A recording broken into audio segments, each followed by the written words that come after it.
Գյորջյան Կասկադ 60 ամիս փուլային վճարում բազմաթիվ առավելություններ։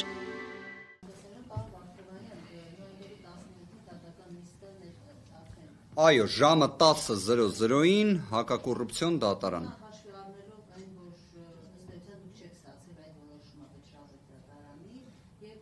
Ներողություն եմ խնդրում, հազար ներողություն կներեք, ոչ միայն չենք ստացել, մենք բաց թողում արեցինք, անգամ իմ գործընկերը երբ որ վերը հանե այդ որոշումները, Վճռաբեկ դատանի կայքում չի տեղադրվել։ Դուք էլ չեք կարա տեսնել։ Այսինքն Հայաստանի Հանրապետությունում Վճռաբեկ դատարանի այդ որոշումը հասանելի է բացառապես քննիչի համար։ Կարող է իրանք 53 հոգի են դրա համար, բայց չեմ կարող պնդել, այլ վարկած դեռ չունեն։ Դե ի սկզբանե 53 են, բայց այ մենակ իրանց համար կարելի է Վճռաբեկ դատարանի որոշումը հասու դարձնել։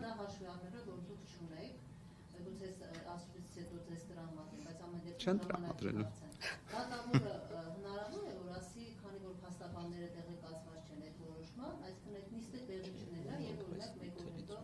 այսպես 18 լրանունը մեկ ամիսը Ցավետ Կարապետյան ինչ կանխատեսումներ ունեն։ Տեսեք, մեխանիզմը հետևյալն է, լավ ի վերջո մենք որտեղից իմացանք, որ Վճռաբեկ դատարանի որոշումը հրապարակվել է։ Քանի որ քննիչը կալանքի երկարաձգման միջնորդությունը ներկայացնելու օրվա դրությամբ պարտավոր է նաև նյութերը ներկայացնել դատարանին երկու օրինակից։ Մեկ օրինակը հանդիսանում է պաշտպանության կողմի համար նախատեսված։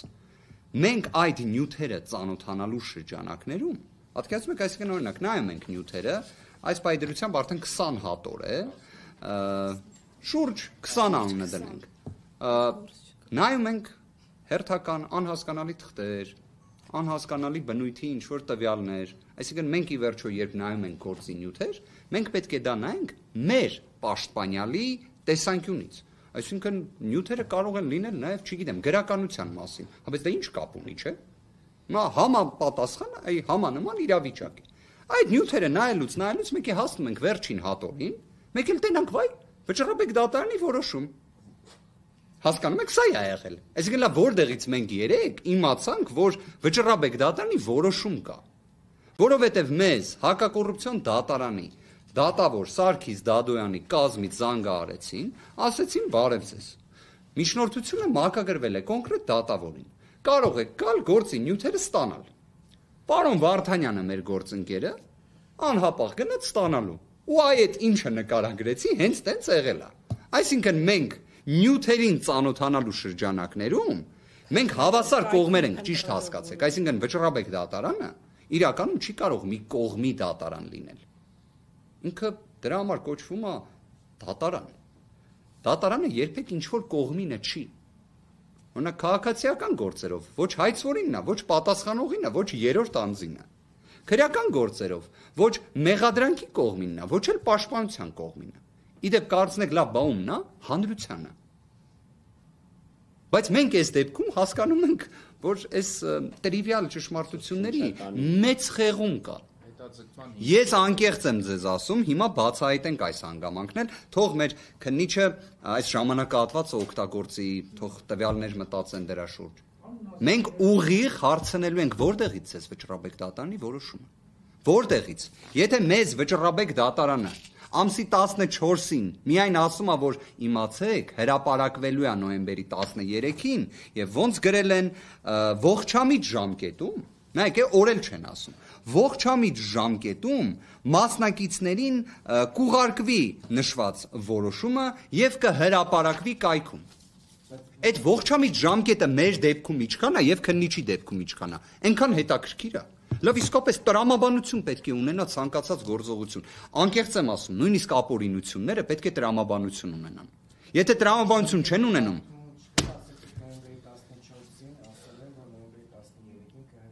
գիտեմ դա էլ է, չէ՞ տարօրինակ, բայց որտեղ դա է իրավիճակը, որովհետև Վճռաբեկ դատարանի պրակտիկայում դուք միշտ տենց կտեսնեք, այսինքն հետին ամսա թվով գրություն։ Իդեպ կհիշեք մի քանի տարի առաջ դատավորի նկատմամբ քրեական հետապնդում էին սկսել, դատավորի, որովհետև տենց ամսա թվերը լավը չէին ծանուցումների եւ ծանուցագրերի։ Այստեղ ցես փաստերը հրապարակել եմ, իդեպ Փոստային առաքանով։ Ստեղ մի բան ասեմ, էլի։ Միջնորդությունը պետք է մերժվի, ուրիշ տարբերակ չունի, դա պետք է լինի։ Այստեղ մեր հիմնական վրդովմունքը, որպեսզի պատկերավոր լինի, կայանում է հետևյալում, որ Վճռաբեկ դատարան այսպես օրերի ու ժամերի ճշգրիտ հաշվարկմամբ, անենց օրա կայացրել ու արագ որոշումը տվել քննիչի ձեռը, որ քննիչը մեծ արագությամբ տանի ու մուտքանի հակակոռուպցիոն դատարան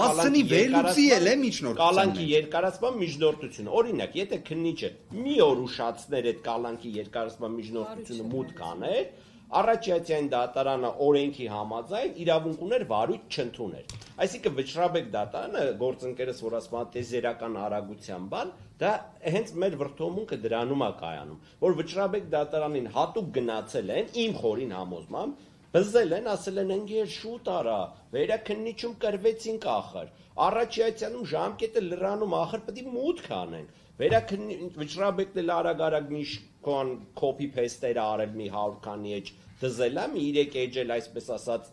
իբրև թե հիմնավորում ա գրել, թափող տվել է քննիչի ձեռը, ասել է վազելով տար մուտք արա, քանի չես ուշացել։ Այ մեր վրդովմունքը դե է կայանում։ Բայց եթե նույն պահին տային, համ մեզ տային, ինչի մեջ չեն տվել, ինչի իրենց բանում չեն հրապարակել իրենց կայքեջում, ինչի են մենակ քննիչին տվել, քննիչը տարեմտցրել է գործի մեջ ու մենք գործի նյութերից ենք սրա մասին ծանոթ։ Մեր ամբողջ վրդովմունքը դրանում է կայանում։ Այսինքն Վճռաբեկ դատարանը, որ այդ օրը այդ որոշումը կայացրել է, դա ոչ մեկ չի կարող ասի, որ պատահականության արդյունք է, դա հենց հատուկ այդպես կայացրել են, որ քննիչը հնարավորություն ունենա դիմելու դատարան Սամվել Կարապետյանի կալանքի ժամկետը երկարացնել, մեր վրդովմունքը բացարձակապես տեղակ Տեսեք մի բան էլ ավելացնել Վճռաբեկի որոշումը Վճռաբեկի որոշումով ասեմ իբրև թե փաստ է հաստատվել որ չէ դե հիմնավոր կասկածը առկա է տնտեսական գործերից մեկը առկա իբր որ Սամվել Կարապետյանի աշխատողները կատարել են ենթադրյալ հանցանք իսկ Սամվել Կարապետյանը լինելով ասենք Հեցի սեփականատեր, բայց հեցի սեփականատերը ըստ մի բան պարզ ենք, էլի Սամվել Կարապետյանը չէ։ Հեցի սեփականատերը Տաշիր կապիտալ ընկերությունն է։ Իսկ Տաշիր կապիտալ ընկերության հիմնադիրներից ընդամենը մեկն է Սամվել Կարապետյանը։ Ըստ էլա հարց առաջանում, բայց եթե այդ հիմնադիրները, եթե հիմնադիրներ են, ուրեմն իրանք են հանցանք կատարել։ Ինչի մենակ Սամվել Կարապետյանը։ Դե չէ աբսուրդի գագաթնակետն է, էլի։ Այնքան այսինքն Վճռաբեկը արագ ինչպես դուք եք ասում, տեզերական արագությամբ որոշումա որ կա հիմնավոր կասկած։ Այո։ Ունենք Իդեպ, ես մի հատ կներեք գործընկերներ, մի հատ բան էլի ֆիքսենք, շնորհակալություն ես հարցի համար։ Անկեղծորեն, եթե դուք իդեպ սա ուզում եմ նշել, որ ես նաև տեսել էի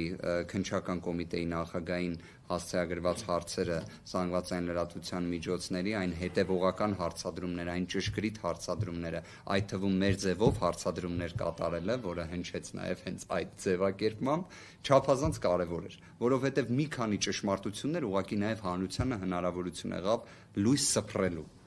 Ես հիմա մեկ այլ հանգամանք խնդրեմ հնարավորության դեպքում հարցնեք։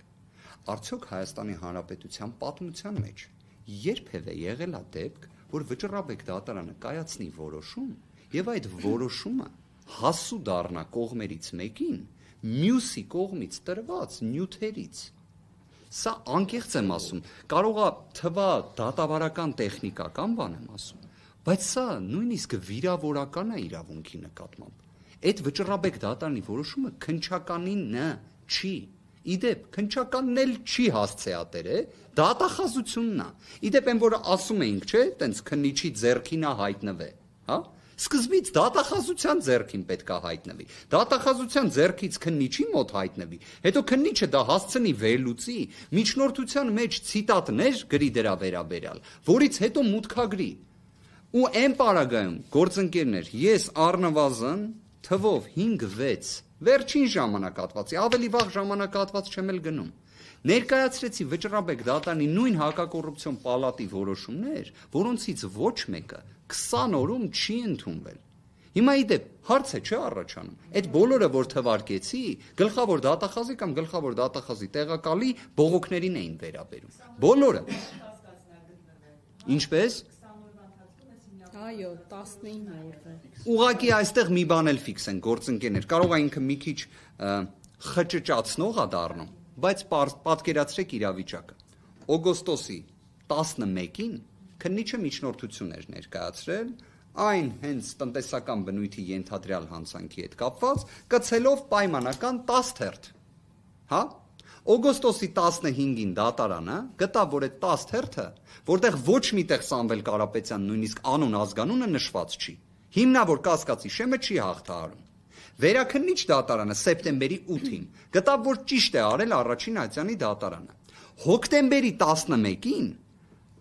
53 քննիչներից բաղկացած քննչական խումբը ներկայացրեց կրկին միջնորդություն կալանքը երկարաձգելու վերաբերյալ, ներառելով նորից այդ տնտեսական բնույթի ենթադրյալ մեղադրանքը, ուղղակի ոչ թե 10 թերթ կցելով, այլ արդեն 15, պնդելով, որ դատարան նայր նորից այդ 10 թերթը եւ իմ նոր ձեռք բերած 5 թերթը։ Դատարանը հոկտեմբերի 16-ին քննության առնելով այդ թե 10 թերթը, թե նոր 5-6 թերթը, գտավ, որ նորից ենք ասում, հիմնավոր կասկած չկա։ Այդ որոշման վերաբերյալ բողոք ներկայացնում ենք թե մենք, թե դատախազությունը։ Հոկտեմբերի 16-ին։ Այդ ընթացքում պարզում է, որ դեռ են օգոստոսի 15-ի 10 թերթի վերաբերյալ Վճռաբեկ դատարանը հոկտեմբերի 24-ին վարույթ է ընդունել։ Այդ ժամանակահատվածում վերաքննիչ քրեական դատարանը հոկտեմբերի 16-ի դատական ակտի վերաբերյալ, սա այն 10 թերթ գումարած 5-6-ն է։ Որոշում է ընդունում, որ ասում է ակնհայտ է, որ այս 16 թերթում չի կարա լինի հիմնավոր կասկած։ Չի կարա լինի։ Պատկերացրեք, այսինքն նորացված դատական ակտ է լինում, նորացված ըստ քննիչի ներկայացրած միջնորդության։ Վճռաբեկ դատարանը նույն նոյեմբերի 13-ին, այն հայելային նույն օրը, ինչ վերաքննիչ դատարանը որոշում է կայացնում, իր որոշման անդրադառնում է օգոստոսի 15-ի հակակոռուպցիոն դատարանի որոշմանը, ասելով, որ ենթադրյալ տնտեսական բնույթի հանցանքի հետ կապված կա փողերի լվացման կամ հիմնավոր կասկածի, այսպես ասած, ապացուցման շեմը։ Բայց Վճռաբեկ դատարանը չի տեսել 5-6 թերթը նոր, որը տեսել է դատավոր Դոլմազյանը, դատավոր Ամիրյանը, պատկերացրեցիք։